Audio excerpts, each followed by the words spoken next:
নিয়ামতপুরে প্রাকৃতিক দুর্যোগের ফলে পেঁয়াজ ফুল চাষি কৃষকের চরম দুর্দশা।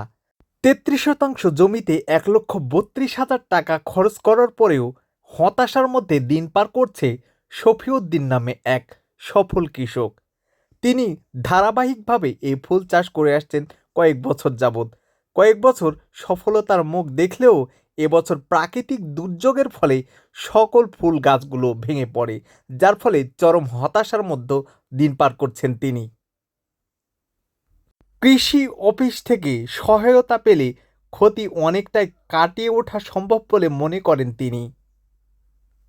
ফুল চাষে অনেক ব্যয়বহুল এবং এই ফুল চাষটা ব্যবসাও লাভজনক, কিন্তু দুঃখের বিষয় কয়েকদিন আগে একটা কালবৈশাখী ঝড়ে আসে পাথর হয়ে সব কিছু মিসমার করে ভেঙে চলে গেছে, যাওয়াতে আমার অনেক টাকা লস, সম্পূর্ণটাই লস মনে করি।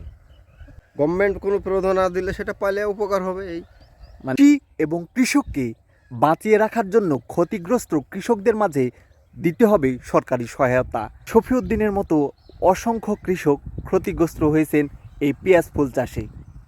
এমন প্রাকৃতিক দুর্যোগে ক্ষতিগ্রস্ত কৃষকদের মাঝে সরকারি সহায়তার মাধ্যমে আবার কৃষকে ফুল চাষে আগ্রহী করে তুলতে পারলে নিয়ামতপুরই হতে পারে পেঁয়াজ বীজ বা পেঁয়াজ ফুল উৎপাদনের প্রধান ঘাঁটি।